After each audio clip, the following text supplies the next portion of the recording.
GetGo's business model is actually earning from repairs costs? No, that's definitely not. So the car like stink of fish. It's like the whole seat is brown. We always have these dirty, smelly, furry cars. These are a bit difficult. My tire like exploded. Oh! To me, it felt like a negligence issue. All our cars are serviced by the workshop. So when we take over the cars from the workshop, we do check. So you're saying it's a...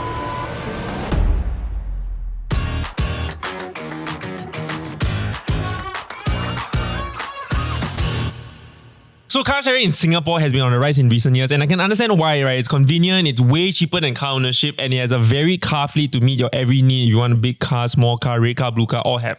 And Denise, in fact. Why did I forget your name? Let's try that again. Denise has literally 7 cars at any time ready to go near her block as well. But given this exponential growth, it comes with negative stereotypes or car sharing drivers being reckless, inconsiderate, and there's also numerous online rants about various car sharing companies having poorly maintained vehicles and maybe even overcharging of small repairs. So to get to the bottom of this topic, it's heated on Reddit and on different forums. We have GetGo's Chief Community Officer, and we're going to put him on the spot. Please welcome Ang. Welcome to the show.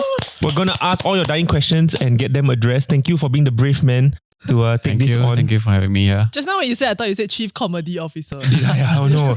Chief Community Officer. I hope I got that right. Since we're on the topic, I don't know what that means. So what do you do, sir? In short, I take care of all things related to users. Okay. Must be a lot of things then.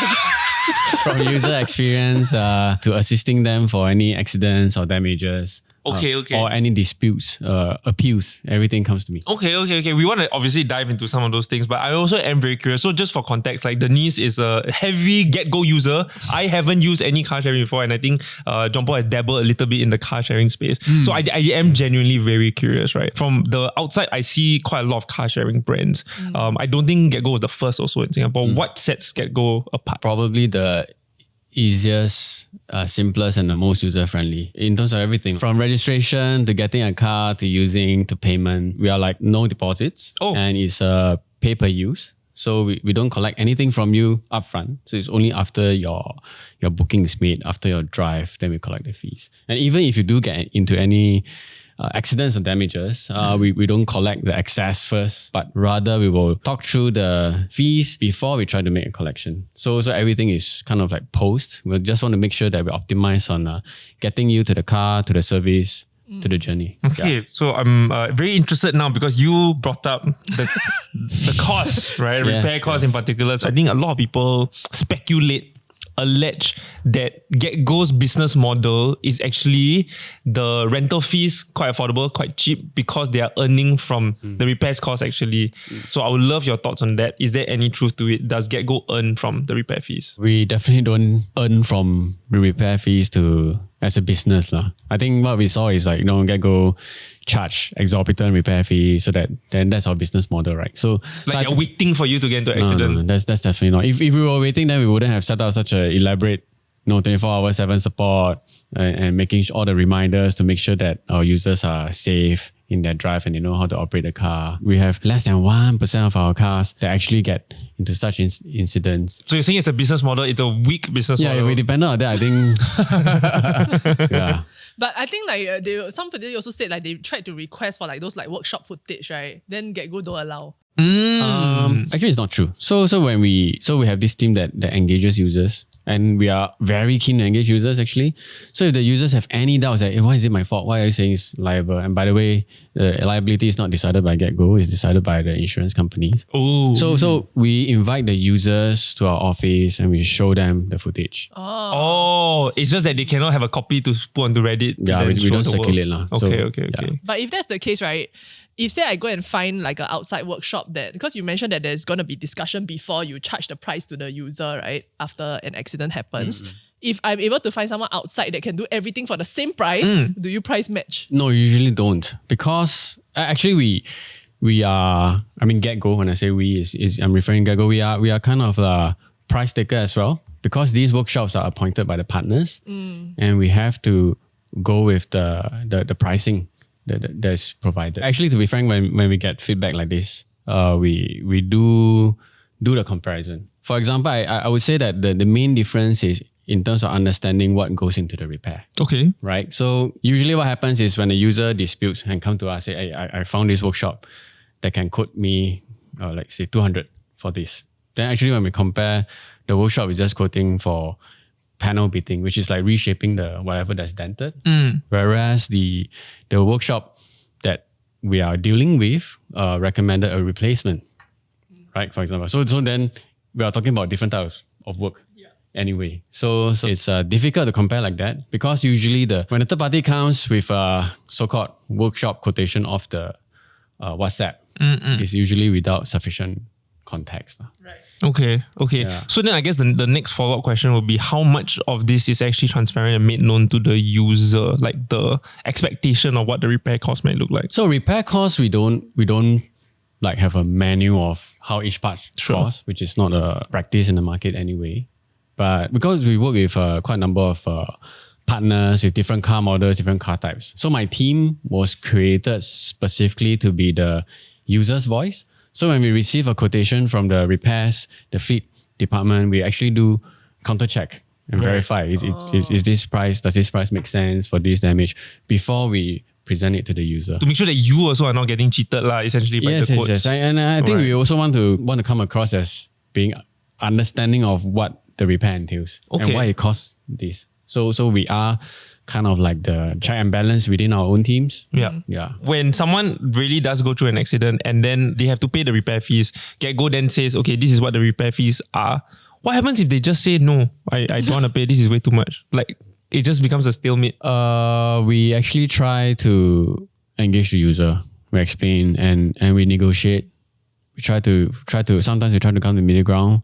Sometimes we get third party involved like Case. We actually work quite closely with Case. The main thing is we want to recover the cost to repair the vehicle. Sometimes the users they just don't really understand the process. And actually when we speak to them, we explain, and most users actually are okay. And then they accept. Sometimes I have like an intrusive thought, right? Like, no, as in sometimes my friends like, this one is really not me because I never scratched the car before. Like, so as in my friend like scratched the car. I say actually if you just extend the booking to whole day, you send to the workshop and fix cheaper than if they quote you. So do you have users that actually try to do that, right?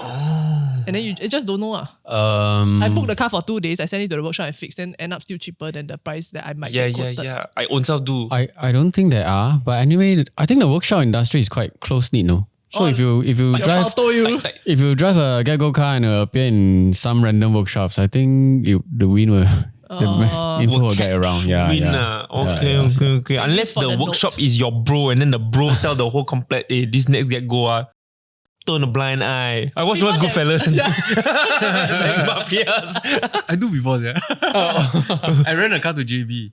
Then, shit, kena the whole side scratch. Then when we were talking to the rental people, then in the end we decided actually we go and look at the website, right? Then the prices like crazy for this kind of thing. So then my friend faster called his friend who worked at a workshop. So we extended the thing. Then overnight the fella faster fixed. Then we sent back. Then the rental people. No, but your car don't have the GetGo sticker. Like it's very identifiable. Because I think the workshop don't look at the car plate, ma. Yeah. It's always at the door, right? So imagine you dent the door, then they have to you can see the GetGo got marks all over. Someone actually mentioned that they personally have had a good experience with GetGo, but their friend had a fairly negative one, which is that they were charged $1,000 damage fee and it wasn't actually something that they experienced. So the next user actually took photo and then reported that the previous user had some form of damage. But when they asked for transparency, they asked for photos, they didn't get any access. So it's almost like you finished using it already, you left it, then suddenly you were told a few days later, hey, you damaged the car. Is there a process as to why that's not transparent or made known? Actually, if the user disputes, we are always open to speak to the user and show the comparison. Okay. So actually, for us, an internal barometer is also this confidence to attribute. So when we look at the photos, if the next user submits a photo that shows a damage that the previous user doesn't have a corresponding photo to match, And we also look at the timestamp and how far apart these two photos are coming into. So the thing that will save you is to ensure that once you park the car, take photos of every single... You have to. Yeah. And before you end your booking, you have to submit photos also. Yeah. But in good enough lighting so that there's no dispute almost. Like, because it could easily be like the person that parked next door like accidentally scratched something. So earlier I mentioned we'll probably stand apart by being the most user-friendly. We made a lot of effort to design these features into the app. Okay. Once you start a booking, you can actually use the app to take photos, up to 4 photos per site. So 16 photos pre-booking and 16 photos post-booking. So these photos will help us establish how the car actually look like. So when you talk about spot the difference is the before photo, essentially. Before and after. Yeah. Yeah. So that's one way to protect ourselves. And the other step that we will always encourage all our users to do is if you get into any accidents or damage, report to us straight away so that we can help you. The point is we want to get to the bottom of it, help you resolve that, and then get you back into the sharing services as soon as possible. Okay, so let's get into it. How do you take proper photos? Like, what is GetGo looking for in photos? Is there lighting? Like, is there time of day? Is there angle? The date and time is already recorded in the photo. Okay. And we will save a copy of that in your phone. Okay. Yes. So that's settled. Then what we need is actually a bit of a zoom out shot so we know actually where the car is. So visual context. Yes, just Location. imagine if you collect all these photos, you should be able to have a good view of the 360 degree of the car. Exterior, interior? Only exterior. I've had dents, like really small dents on my own personal car before, and you can't see it in certain angles. Oh, they only or look at like $2 bill size. Oh, and bigger, okay. if I'm not This is wrong, the guideline that I was referring to. Yeah. So I think basic dings, minor wear and tear, we don't go after. Don't worry about it, essentially. GetGo will let go. Okay. I've been waiting to use that one. So then if I since my bumper is previously like already a bit scratched up, but I mean that doesn't really warrant a repair lah. Then all of a sudden now somebody gets into an accident, my bumper is dented and it's bad. And then I go and fix it. So instead of like just I guess like pull back the bumper shape. Panel beat. Now maybe I would change the whole panel instead. Then does that full cost get charged to the user? If it's damage is serious enough to warrant an entire replacement, usually yes. Yeah. But sometimes if the bumper is already not in such a good shape, we do some apportionment as well. So it's really case by case, we will evaluate the severity lah. Who then makes that decision that it actually needs to be replaced on, or can it be panel beaten? So these cars belong to what we call partners. So the fleet owners are. So actually they own the fleet and they appoint the workshops, right? So the fleet owner will have the say to decide what condition we need to get the car back to lah. I mean, obviously, if it's your own car, sometimes you say, don't replace, just patch it up a little. But because these cars are used as sharing fleet, so we usually have to bring them back to a presentable. So the fleet is not owned by GetGo. Yeah, There's a I'm fleet surprised. owner. Oh, yes. We do have several partners that we work with to provide the fleet.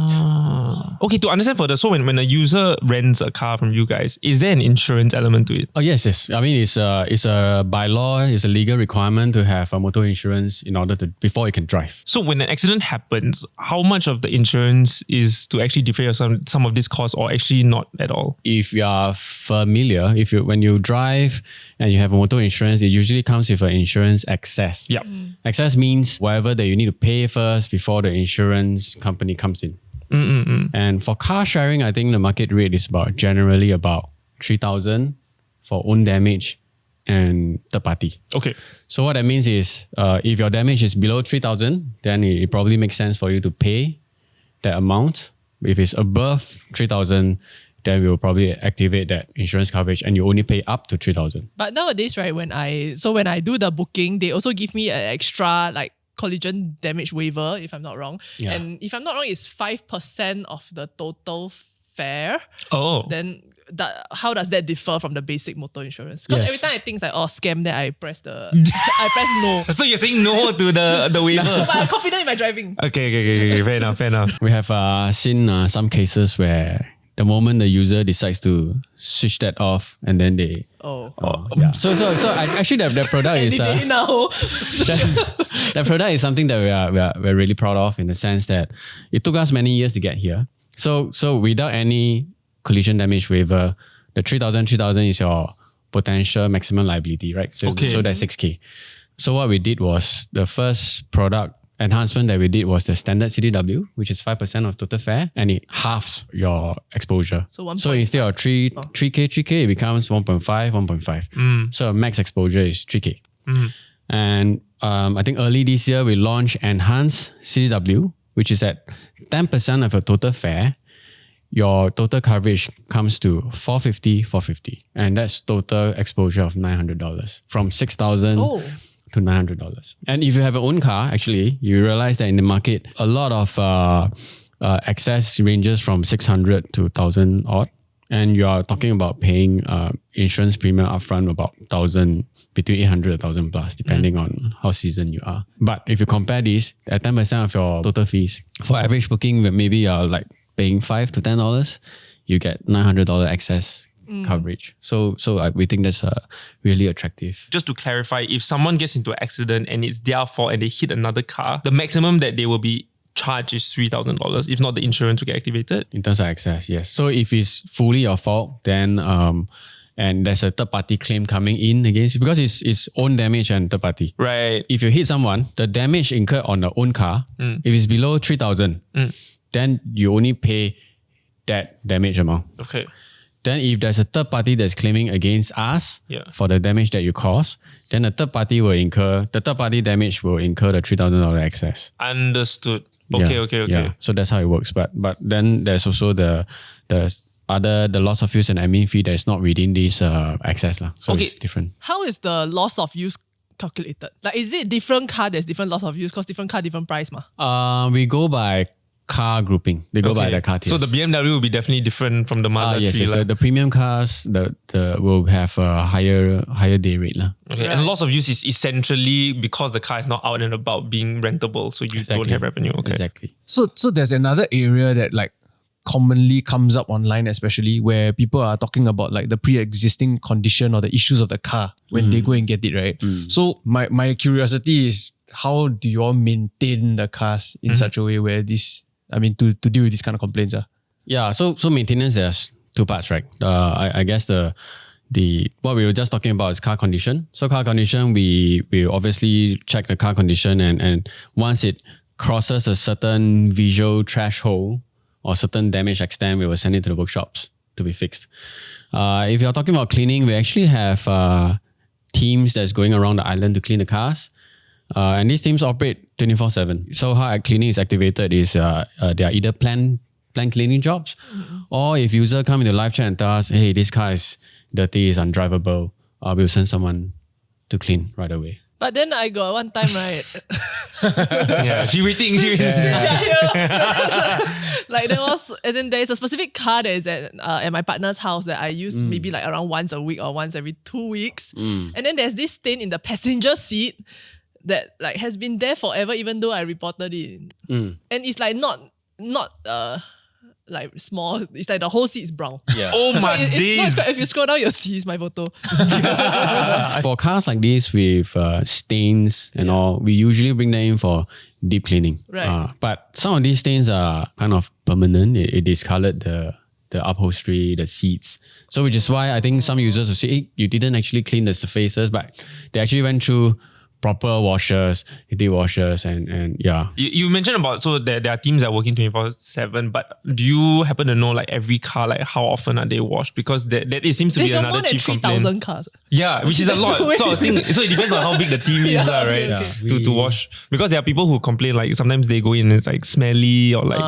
Yeah. We track all our cars, we track the frequency that they are clean, and we also have cleanliness index that we measure. For each. In terms of measuring, I think we are quite detailed.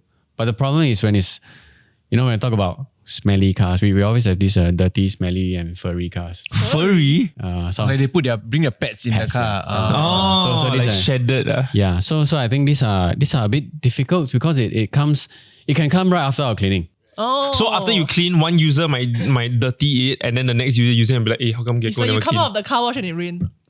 Yes. So that part we can't entirely control. We try to educate, encourage our users, which I think is getting better. I think the sharing circle community is getting better at understanding how they need to behave, but I think we still have a lot of room. I think you are right in that like the users have stabilized quite a bit. Like I think back when when GetGo first kit was around, then a lot of people were like signing up and everything, right? Then that was when I see most of the scratches and everything appear. Like every time I go, there might be a new scratch. But nowadays, when I use it, I don't really see new scratches.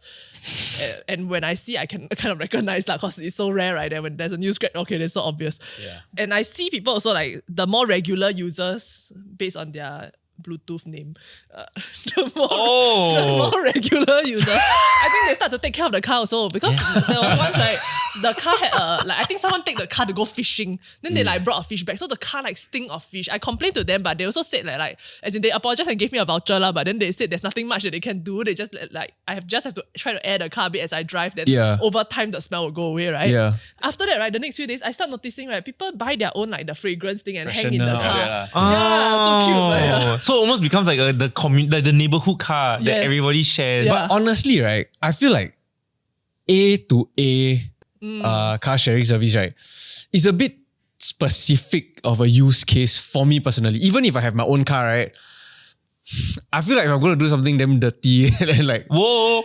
No, not in that way. I mean, maybe that way. I don't know. No. Well, I hope you don't sign up. Like, say I'm going to go hiking and then it's raining and all that. And I know it's going to be filthy. Our clothes going to be muddy, all that kind of stuff, right? Oh, yeah. Then I think, do I want to use my own car or I just use this one lah? So you are one of those. No, I'm just thinking, Yeah, right? Like sure, she sure. said fishing also, Analogy. Yeah, if we're all going to be sweaty, it's a long day, I drop everybody off, then do I want to use my own car or would I rather use this? And then because of the given use case, right, then the likelihood that this would happen more Increases lah. frequently than not would, you know what I mean? The result of the condition of the car being like that. Yeah. I actually there's a new way of looking at it. Because Yeah, it's not a new. That's what people were using Got a these lot. cars for. That explains the brown stains. Wait, what? I guess the A2A and your private car is actually the same reason you need to bring the car back. Yeah. Right. So we actually thought A2A actually can foster a better sense of ownership for our users. Oh. And actually also that's why this community came about, right? So we want our community to recognize this car as a shared asset for all of these people living around the car. Then you start seeing, a personalization. As in air freshener. Yeah, air freshener. No, some people they bring their own the phone thing to put on the windscreen. But they leave it there. Yeah. Oh, so anyone can use maybe it. they use the car often, so Yeah, they yeah, don't yeah. really mind that other people use it. Which actually leads to a wider question, right? Because like if we look at bike sharing, there's quite a lot of abuse when it comes to the bikes. People like throw it down buildings and stuff like that. Obviously not to the extent of cars, you can't do that. But it's Or take the damn bike. But like how much of it is like, just users not caring because it's not their own thing? Like are we irresponsible? Is it a personal and shared responsibility for every user to Yeah, it's like become take care of public it? toilet, Literally with the brown Really stains. is, yeah. That's kind of like an inside analogy that we have. Because Right, it's a space that where you use privately and sometimes you're just not accountable. Then if you don't take photos, you don't report, you just try to pass it down. Yeah. So does like an errant user get consequences? Say for example, you really washed it already, then the next user use it, then you don't know. But then the user after that report that, how come got fur, how come got brown stain, and it was just washed. Does the user before that get any consequences? They do. So I think it's spelled clearly in our T&Cs where you get certain cleaning charges, certain penalties for abusing the car. Okay. So I think we do have members of public or even our own users who are very, very vigilant. So they will help us take photos, take videos of users who don't use our cars properly. Okay. And we actually have a compliance team that takes care of this. So when we you say investigate. abusing the car, got example? Okay, Yeah, when I say what's abuse, the- it's like, you mean the worst we had was someone drifting on trying to drift on the multi-story car park roof with our car. So I mean, I think he's trying to show off to his bros. Watch me drift this game. Topayo drift. Wait, so the tires all gone lah? trying to. So fortunately, I think they're not very successful. But I think it attracted attention. People took video and sent us. Given the current system, right? If every time after this fella use, the next person always like highlight issues or like cleanliness problem or right? Then obviously it's this fella's fault, ma. It's a pattern. We do investigate. Okay. So then we don't let them continue using the service. Right. Sorry, you said a word that triggered me, which is we will investigate. Because no, as in, I always get this. Like sometimes I mention something, they say they'll investigate, but I don't know what is the outcome of the investigation and what are like steps that will be taken. Ma. As a user, it feels like very dismissive. Ma. No, actually that's a valid feedback. So we get that. And we are working on building this feedback loop back to the user. When we first started or over the past years, it was more of solving the issue first and making sure the same issue don't crop up for the next user.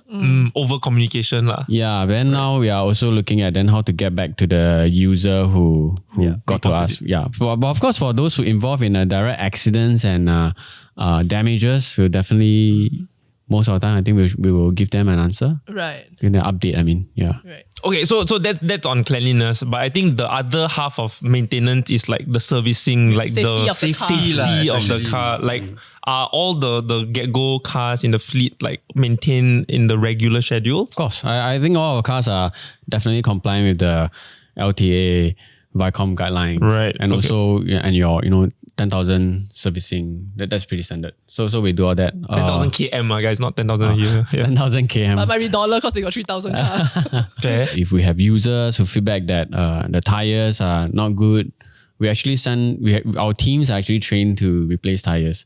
So we've had users who gave feedback within the same booking. We managed to help the user change the tires out. Funny that you mentioned tires, because I'm going to tee up Denise here.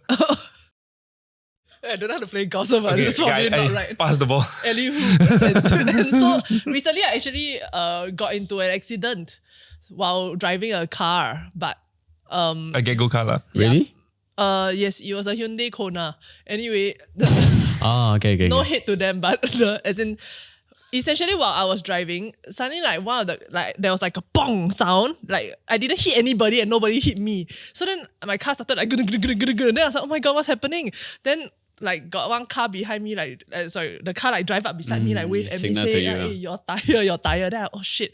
Then I faster like stop at the road I was driving. At first no road shoulder, then after that had a road shoulder. Then but when I stopped, right, then essentially my tire like exploded. Oh. So I was like, wait, like this is not a normal occurrence, right? Like how could it have just exploded like that? And where my complaint actually is that when I went to look at like the tire pressure, they were over pumped. So like straight away, like because I'm angry in that moment, like I was on the way to a shoot actually, and then as in the delay was caused because of this, but the good news is that the customer service actually got back to me quite quickly, like give me the instructions on what to do. And turns out, right, you know the EMAS recovery vehicle, it's like they can get to you like within like 15 minutes or super what. fast. But I think that's under LTA lah. So essentially they bring me to like the nearest like car park, then GetGo will send a team down to change the tire. Right. But as in the moment, I was like very upset because I feel like I'm late, and to me it felt like a negligence issue because the tire is over pumped, even though on the door got the sticker, right? And it was quite seriously like overinflated, and I was wondering if it's like, the maintenance team don't want to come down so often, that's why they just like pump a bit more. Oh. No, I think we saw the photo. In terms of the PSI, it's definitely not a bit more. So actually, so a lot more. All our cars are serviced by the workshops. So I think there's typically when we take over the cars from the workshop, we do check and inspect the car, including tire pressure. So the thing is, only some cars have digital display to show the tire pressure. Most cars do not have that. So as part of our routine, I think we get to see our cars once a week or two. Okay. Roughly. Every car gets looked at once a week. The further should be between 7 to 14 days. Right. So I think what we can say is there are checks at the point of takeover, but down to this PSI level, this is where it's difficult. Users can actually bring the cars to pump themselves. So that could be also one contributing reason. Okay lah, but this is like maybe a bit granular, but specific to my case lah, was that I felt that because this is hard to detect also, but at the same time, if I had been like going at like 80, 90, right, and the tire blew out, right, I literally could have died. I felt lah. So that's why I'm like, who is the one that is then making sure that like these things are getting checked? To us, safety like this is super important, right? So we definitely want to make sure that things like that don't happen. What I was highlighting is these are some of the existing constraints that we have. But unfortunately, this is also not prevalent. So most of our cars, in fact, the tire blowout is a very, very, very rare occurrence. I want to ask you a personal question. So like, obviously there's all these complaints happening online, right? And people are saying, GetGo this, GetGo that. It must take a personal toll or anxiety to be the face of GetGo, to appear on, this is not your first appearance, to represent the brand. Like, were you afraid? Were you scared? Or like you so confident in the policies and the way that GetGo is operating that you felt like you just needed to speak up for the company? I think it's two ways. One is we're always interested to find out why. So when we design the product, it was meant to be used, consumed in a certain way. Right. And when we see this feedback, the first question that always pops up, how did it happen this way? Right. And we are always very keen to engage users. I think my most memorable incident was we actually did a house visit to one of our users. And I visited users many times. And some of the users actually have my personal number and they would text me to tell me what's going on. Wow. And we were grateful for that, you see. The user, the family hosted me. We had a chat about the experience and we understood what's going on, and we made arrangements, and we were glad to have the user back onto the platform. So I think that's the belief that we want to bring forth, because we do think that car sharing is old but not so old. It's somewhat new concept. So it takes a lot of effort to get people to believe. Yeah. And then how long have you been with GetGo? Coming to about 3 years. Okay. So when you joined, were you expecting the online rents that I've just alluded to? Yes. I think when we first started, actually the online feedback we had more feedback than, to be frank. Okay. In a sense that obviously we were still growing. So we were still figuring out some of these issues. So I think over the past 2.5 years, and this team was evolving as we grew, right? Of course. So then we addressed most of these issues, and I think we're actually much better now. Okay. Specifically to like customer service response time, right? It's gotten a lot better, because back then when I used it, it's like I could be standing next to the car for like 15 minutes waiting, like still queuing, waiting for a support officer. But now usually like within 5 minutes, someone gets to you. Okay. Yeah. Was it because you guys hired more or outsourced some of that? We actually turned to AI, and I mean it's not just we didn't just plug in a bot and hope that it works. Yeah. So I think a lot of effort, research was put into it to make sure that we get users to the right solution as quickly as possible. Okay. So other than that, then we will get, if we cannot do that, help you solve a problem, then we get a human agent to you ASAP. Honestly, like when I first heard that you were coming, I was not like I was excited to like confront you in a sense, right? Because I use the car so much, and I mean, of course, every single time that I use and there's no problem, I don't remember. But then every time something happened, I'm like, this is like stuck in my mind that every time I use GetGo, it's like there's an issue. So I do agree with you that like, obviously not every time I drive the car there's an issue, and majority of the time is positive, and it's also convenient and way cheaper than like owning a car, which is why I still use GetGo, right? Thank you. But right, I think like as we speak to you and like when I reflect back on my experiences of how like my user experience has changed, I think it really has improved like quite a bit. One of the issues that I was having recently, because EVs were introduced, right? And I think only this year or maybe late last year the EVs started being available. And then one of the issues that I kept running into was that I would book a car that I'm using to send my partner to work, for example. Then when I get to the car 7% battery. Then it's like, in the morning, it's like rush hour, and then, the other cars are also not available because maybe other people are also using the cars. Then I'm like, shit, now she wake up later because I said I'm going to send you to work. Then now she's going to be late because of me, Then I asked, like I messaged the customer service, then I'm a bit angry. I'll say like, why, like if I'm not wrong, they can see the car percentage, but of course I don't think they're live tracking every car's battery percentage lah. But I said like, if you know that there's a car that has no battery, why you don't alert me beforehand? And then so such that I can go and find a replacement car ma. Yeah. So then what I did notice was that recently I made a booking, and when I woke up, the booking was cancelled.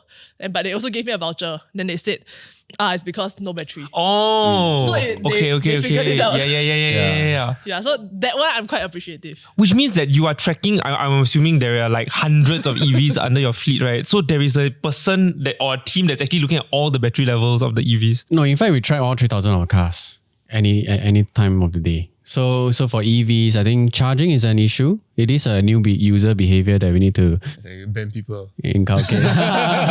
You don't judge, I ban you. No, there's no lots because everybody in the block is sharing Okay, tree. okay. Right. So sometimes when I return the car, right, if there's no lots, then I cannot park there, but there's no battery. So what I try to do is I will message them to say, hey, this car no battery, maybe you want to tell me. Right. But I think not everybody does that. Yeah. So now when we actually have, I think an internal feature is like you mentioned. So if there's an alternative car, we will have swapped for you. At least you still have a car. May not be an EV, but you have a transport to continue using. Or otherwise, we'll just cancel for you in advance. As a user parking and leaving the car, how much must I leave the petrol or the EV charged? No requirement. So when you book a GetGo, actually, if you help us stop out the petrol, you actually get promo code. We incentivize our users to help us. And you don't have to pay for it if I'm not wrong. Yeah, you don't pay for fuel. So every car comes with a SO fleet card. Just need to present the card. And I think all the SO uncles are very familiar with GetGo. Yeah, So they 25% off. They just ask you, they're keen, and you pump and go. That's it. Oh, of course, remember to take the card. Take the card back. That's very key. yeah. You need to pay for petrol. No, you don't need to. I think we just want to make sure that everyone tops up. He's already thinking about getting a jug, using the SO fleet card from the car and then filling up your jug. No, yeah. What stops me from bringing my car next together? The SO uncle. I think we have such incidents before. So again, we have compliance team and we have data. So we know exactly if my SO card is used and your car is not refueled. We know, and these cases have been reported to the police, and action has been taken. So it becomes a criminal offence because it's theft live and essentially. Exactly. Why did y'all stop people from driving to Malaysia? Because now you took away that feature, right? No, we never had that feature. Oh, you never had? Oh, people were just doing it. Yes. So it's again quite funny. We actually had instances where I think even the custom officers knew that GetGo is not allowed to, and they asked the user to turn back. But that's just one story. But we do monitor. So that's also one reason why we track. If someone drives out, we know straight away. So for now, we don't allow our vehicles to go Malaysia. Are there plans to allow? Cross-border travel is something that we've always been looking at. So it's a natural extension of the reason to drive in Singapore. Yeah. So I think Singaporeans like to go across the border. So that's something that we are considering. So is it like an insurance issue? Insurance is one, operations, the support. Because we also want to make sure that we were able to provide the same level, if not even like if better. an accident happens overseas, it's harder to Yeah, deal so what happens? Or How to someone get the can car just back. rent and then leave it there and then ciao. You mean move overseas? Yeah, like what if they just drive it like A to B and then they They'll move. charge you a fee But to that's drive if the they car back migrate, to lah. Is it? Okay. I clearly haven't used this before. Then they stuck there, they walk. No, like maybe they are from Malaysia. I can say that I'm from Malaysia. Like I'm in Singapore now. I just want to faster go back. But obviously you have an identity lah. Yeah. Yeah. I'm curious, just a little bit more forward looking. Like what's the vision? Like is the hope that car sharing eventually takes over car ownership? Frankly, we don't think that will be the case. Obviously, we think that there will always be a segment of the population that will need to own a car. But what we are trying to do now is we're trying to make the car sharing experience as close as possible to that of an ownership experience. So that it makes it easier. Is GetGo looking into long-term leasing? We actually have a leasing service. Oh, It's called ZipZap. we thought we were going to get something, but okay.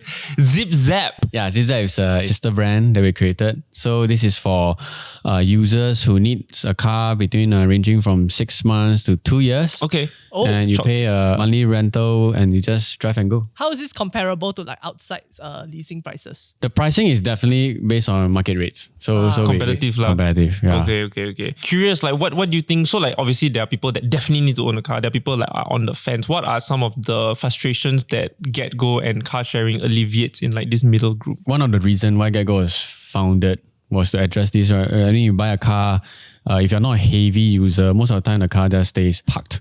If your car is actually just sitting in the car park most of the time, so then you should just perhaps consider sharing. And that will help you cut most of your costs.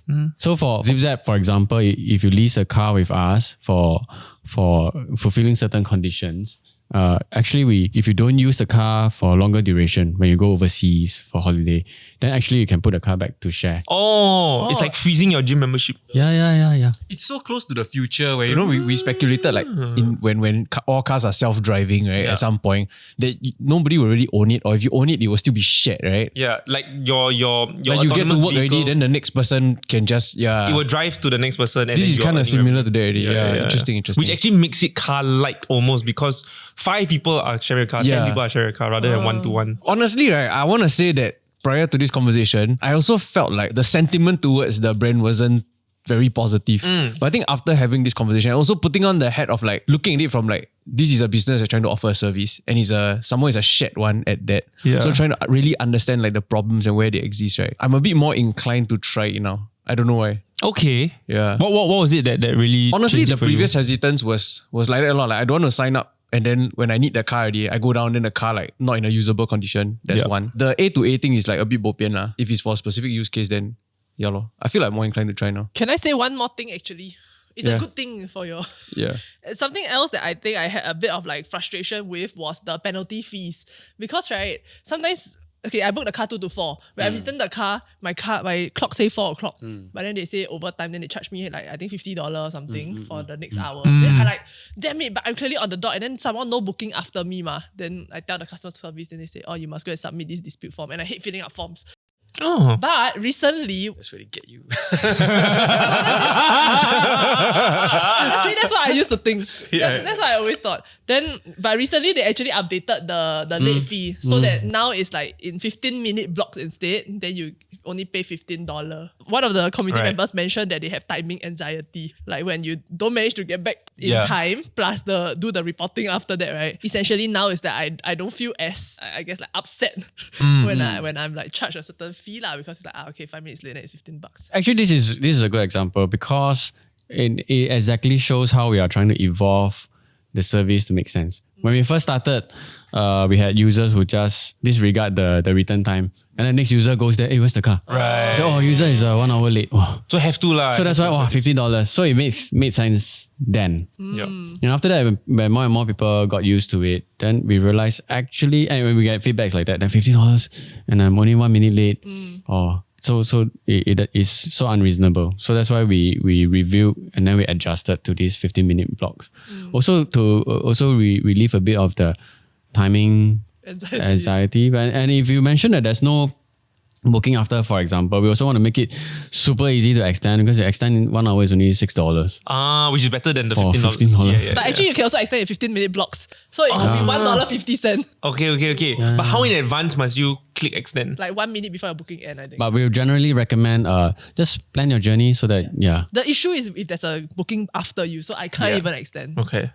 So I think something that was quite interesting that Jumbo kind of mentioned was that he was kind of on the fence or didn't consider, but now after speaking to you, like he has to others who are watching this and are kind of on the fence about using car sharing and GetGo, what message do you have for them? I would like to say that we are paying a lot of attention to how to make the service as best as we can. Obviously, it's still an evolving service. So for those who haven't tried before, I encourage you to give it a try based on personal experience. When I tried the service, even before I joined GetGo, I think that was quite a life-changing experience, because you can actually access the car and use it and return the car quite conveniently. So yeah. And by the way, if you already have a friend that is using, you can ask them for a referral code, then you all both got discount. Easy. We don't have that because this is a impartial panel, right? Oh, okay. Denise is asking John So in the comments, Denise will put her farm it. I have a TDK one, but I'll fund my $8 promos. And on that note, thank you so much for joining us to like address quite a lot of the complaints and questions that we've had. Thank you so much for watching. We'll see you in the next one. Bye-bye. Like, subscribe. So this person has 2 car parks near their house. And then the other car park is the car that they prefer to drive. So sometimes I bring the car out, but I know in the afternoon I'm going out again. And then the gap in between, nobody can book one, because GetGo has a 15-minute grace period before and after every booking. Okay. So if there isn't a 1.5 hour gap, you essentially cannot book a car. Okay. So what I do is that, so what this person did was that You said I many times in this story, by the way. I'm too confused, I'm too honest. And then like, as in, I park the car at my car park instead for the duration of the 1 hour where I was gonna go home and like change or whatever lah. I mean, okay, let's screw it. No, and then last time, right, nobody knows. Now, I'll immediately get a call when I end my booking. Then they will say, hey, like, you didn't park the car back at the correct place. This only happened once, by the way. So the call. Then I said, oh, but actually, I'm the next user and I'm going to take the car out in another about like 45 minutes. Then they said like, one time give you pass lah. Yeah. But yeah, so I just want to say that the GPS got a lot better. So just take note in case you do this. And that's the reason why our GPS got better.